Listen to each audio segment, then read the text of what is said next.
Well, this source close to A'ja Wilson is claiming they offered A'ja Wilson more money than Caitlin Clark to play in this league. You come at the queen, you better not miss. But what happens when the queen swings at a rookie and ends up embarrassing herself instead?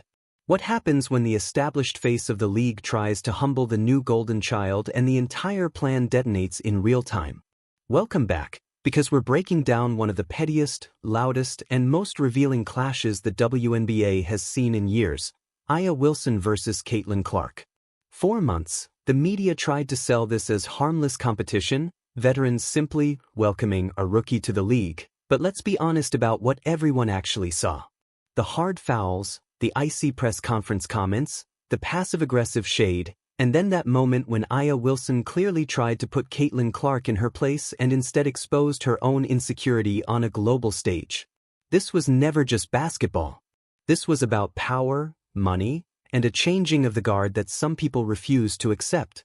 A'ja Wilson is a two-time MVP, a champion, the centerpiece of a dynasty, and the face of the Las Vegas Aces, but then Caitlin Clark walks in before playing a single professional minute, selling out arenas A'ja couldn't fill in 5 years and signing a historic $28 million Nike deal before A'ja even had her signature shoe announced.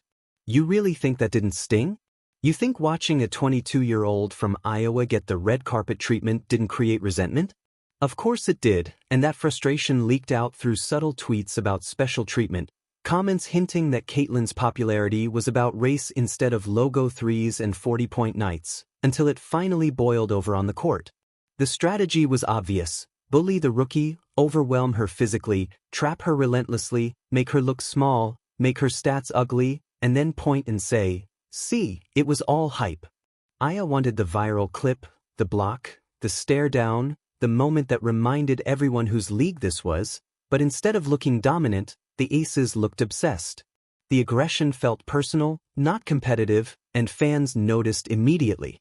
When you're truly the best, you don't need to try that hard against a rookie, and by doing so, A'ja accidentally crowned Caitlin as a real threat. You don't double-team nobodies, you don't target nobodies, you don't play that angry against someone you don't fear. And the funniest part is the business fallout, because every attempt to diminish Caitlin only made her bigger. The attacks fueled a Caitlin versus the world narrative that sponsors love, ratings crave, and fans rally around. Jersey sales jumped, viewership spiked, and every rough welcome turned into free marketing. A'ja tried to gatekeep the league and instead handed Caitlin the keys. The optics couldn't be worse: a legend looking pressed and bitter, and a rookie taking hits, getting back up, saying nothing, and letting her game talk. No tweets, no media whining, just silence and buckets, and that calm refusal to engage is the real power move. By ignoring the drama, Caitlin Clark isn't just surviving the hazing, she's winning the war without ever firing back. And what about the fans? That's the part A'ja and the league completely miscalculated. Fans aren't dumb. They don't just watch box scores, they watch behavior, body language, intent. They saw a rookie getting hunted and a veteran playing angry, and instead of siding with the established star, they rallied around the kid taking the punches. That Aces fever game should have been a coronation for A'ja Wilson, a reminder of her dominance, but it turned into a referendum on insecurity. The louder the aggression got, the clearer it became that this wasn't about competition, it was about resentment. And once fans smell that, the narrative flips instantly. Instead of, Caitlin needs to earn her place, it became, why is the league so threatened by her? That shift is deadly. It turns criticism into sympathy and sympathy into loyalty, and loyalty is what builds superstars.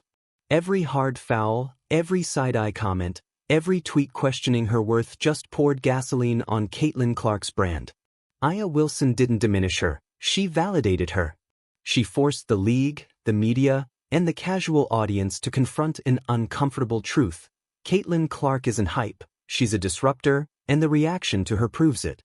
The shoe deal anger, the on-court hostility, the PR missteps all combined to create one brutal outcome. A'ja Wilson walked into that matchup trying to remind everyone it was still her league, and she walked out having unintentionally confirmed that the future had already arrived. The moment stopped being about basketball and became about optics, and in that arena, Caitlin Clark won without ever saying a word. That has been the biggest thing, is speculation around if Caitlin Clark would be playing. The league also said that they would give her equity in the league. So from this note, the internet kind of ran wild with that, including myself, because another player who is also number 22, who a lot of people have also been speculating about, is A'ja Wilson. So where does this leave A'ja Wilson and the league? At a crossroads that's far more dangerous than any on-court matchup. The attempt to embarrass Caitlin Clark didn't humble her, didn't slow her down, and didn't scare off the fans. It did the opposite. It cemented her as the centerpiece of the new WNBA era and exposed how badly some veterans are misreading the moment. Caitlin has already passed the initiation phase. The pressure didn't break her. The targeting didn't shrink her game. If anything, it accelerated her rise. Every week she looks more comfortable, more confident, more inevitable.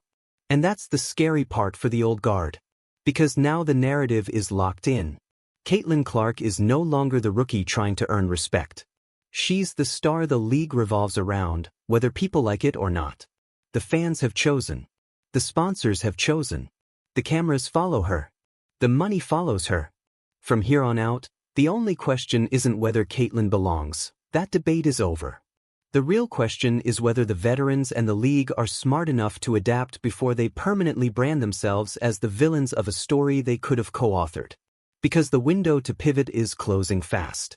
Keep fighting her and you feed her myth. Embrace her and you share in the boom. One path grows the league. The other one burns bridges. And right now, Caitlin Clark is still standing, still smiling, still cooking defenses, while the people who tried to check her are left explaining why the future arrived without asking for permission. Exactly, here's the takeaway. Caitlin Clark isn't just surviving the veteran pushback, she's thriving in it. The spotlight has shifted from "can she handle the league?" to "why are the veterans so pressed?" Every attempt to intimidate or embarrass her has only amplified her aura, her narrative, and her marketability. A'ja Wilson still has her legacy, but the story isn't hers alone anymore. And that's the brutal truth of sports. Narratives are driven by performance, fan engagement, and cultural relevance, not just seniority. If Wilson doesn't recalibrate her approach, she risks being painted as the villain while the rookie cements herself as the future face of the league. The playoffs will only accelerate this storyline, and when these two teams collide again, it's going to be a masterclass in both competition and storytelling. The clash of the old guard versus the rising star. Fans are already primed. This is going to be unforgettable.